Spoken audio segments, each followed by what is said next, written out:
हम अनु ठाकुर अहाँ सब गोटेके प्रणाम करै छी। एकटा महेशवाणी गाबि रहल छी। नीक लागत अहाँ सब गोटेके लाइक शेयर सब्सक्राइब करब और कमेंट्समे लिखब केहन लागल। अही पार भोला बाबा डमरू बजावथी, ओही पार गौरी नहाए गे माई, ओही पार गौरी नहाए गे माई। डमरू आवाज सुनी जिया मोर सालए, कोने विधि उतरब पार गे माई, कोने विधि उतरब पार गे माई। काटबै में श्यामल सीकी बेरिया बनाएब, ओही विधि उतरब पार गे माई, ओही विधि उतरब पार गे माई।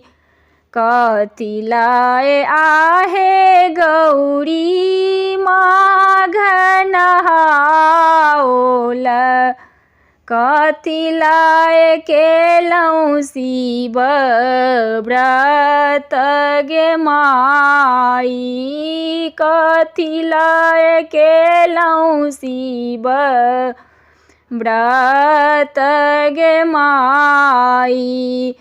हर लाए आहे अम्मा माघ नहाओल, बड़ लाए केलहुँ शिव व्रत गे माई, बड़ लाए केलहुँ शिव व्रत गे माई। कथी देखी आहे गौरी घर से बाहर भेली, कथी देखी रहलहुँ लाजाए गे माई, कथी देखी रहलहुँ लाजाई गे माई।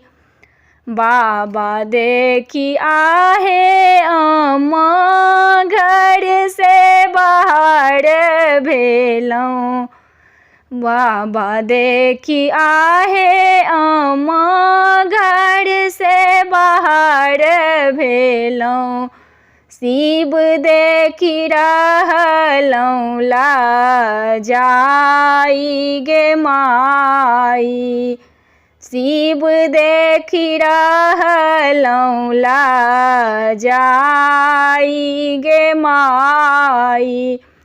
भनहि विद्यापति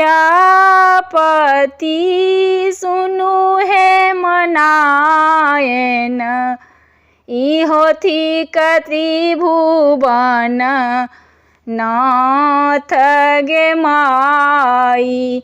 भनहि विद्यापति